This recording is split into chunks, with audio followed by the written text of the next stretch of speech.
Welcome back to the channel, fellow coin enthusiasts. Today, we're diving into the fascinating story of a small but mighty coin, the 1965 United States 1 dime. It might be just 10 cents to some, but for collectors and history buffs, this coin holds hidden value and incredible history. Let's explore what makes the 1965 Roosevelt dime a coin worth knowing about. The story of the 1965 Roosevelt dime starts in a time of crisis, a coinage crisis to be exact. In the early 1960s, silver prices were soaring. The U.S. Mint found itself in a difficult situation.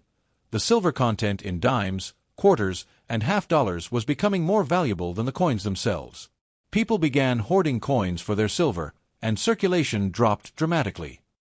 In response, the U.S. government passed the Coinage Act of 1965. This law changed the composition of dimes and quarters from 90% silver to a clad composition layers of copper and nickel. The result? The birth of the first modern clad Roosevelt dime, minted in 1965. The obverse still featured President Franklin D. Roosevelt, honoring his leadership and his work with the March of Dimes. The reverse showed the iconic torch, olive branch, and oak branch symbols of liberty, peace, and strength. Here's an interesting fact. No 1965 dimes have a mint mark.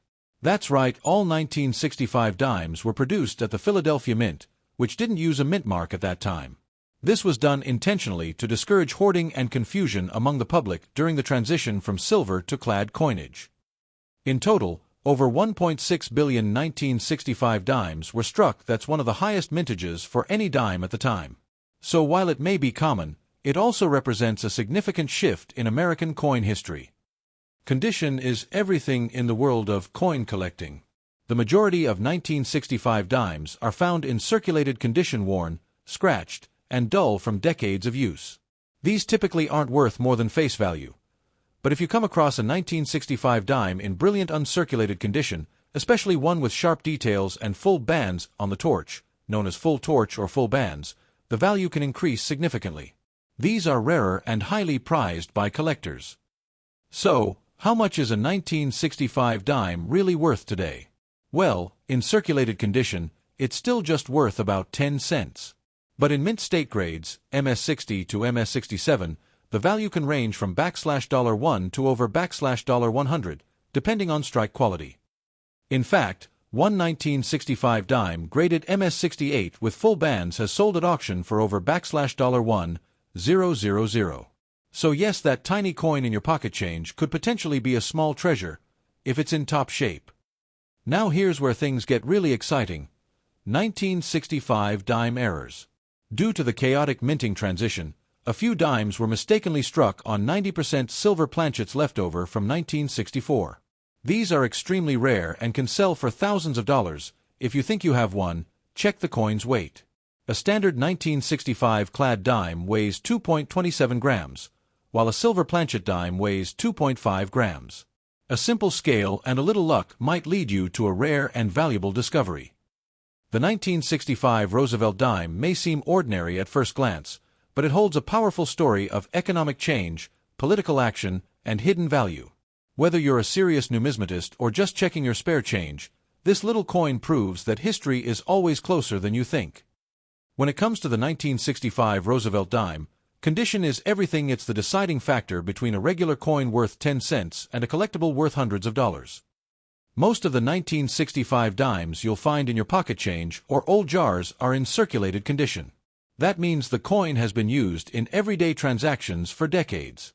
You'll notice worn details, especially on Roosevelt's hair, the lettering, and the torch on the reverse.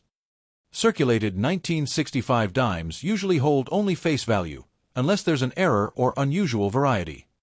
But an uncirculated coin, also called mint state, looks very different. These coins were never used in commerce. They've been preserved carefully, showing sharp details, bright luster, and no wear.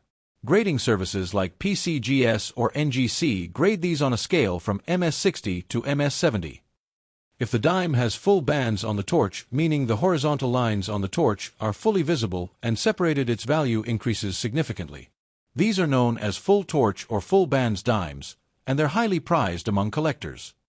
Finding a 1965 dime in MS67 or MS68 with full bands is rare, and such a coin can sell for hundreds or even over $1,000, especially if certified by a professional grading service. The year 1965 wasn't just the birth of a new coin, it marked a major turning point in American coinage history. Let's rewind and discover the story behind the 1965 Roosevelt dime. In the early 1960s, the United States faced a major problem: a coin shortage crisis. The prices of silver were rising fast. By 1964, the silver content in dimes, quarters, and half dollars was nearly worth as much as or more than the face value of the coins themselves. This caused millions of Americans to start hoarding coins, especially dimes and quarters. Banks ran dry, and the U.S. Mint couldn't keep up with demand. The economy needed change, literally. To solve this, Congress passed the Coinage Act of 1965, a law that would forever reshape modern U.S. coins. Under this act, the dime, quarter, and later half dollar would no longer be made of 90% silver. Instead, they were replaced with a clad composition, a copper core sandwiched between two layers of nickel. And that's how the 1965 Roosevelt dime became the first clad dime in U.S. history, marking the end of silver in circulating 10-cent coins. The design remained unchanged from previous years. The obverse still featured Franklin D. Roosevelt, honoring the 32nd president and his leadership during the Great Depression and World War II. His image first appeared on the dime in 1946. The year after his death, a tribute tied to the March of Dimes campaign he inspired to fight polio. The reverse featured the familiar imagery: a torch for liberty, an olive branch for peace, and an oak branch for strength. One important change: the 1965 dime had no mint mark. The U.S. Mint did this intentionally during the coin shortage to discourage people from collecting and hoarding coins from specific mints. Every 1965 dime was struck at the Philadelphia Mint, and for the next few years, mint marks would be left off entirely. So, the 1965 dime wasn't just a redesign, it was a reaction to economic reality. It represented a pivotal shift in American money, balancing tradition with the need for modernization. Today, it's a reminder of a time when even 10 cents could change the course of coinage history. Thanks for watching.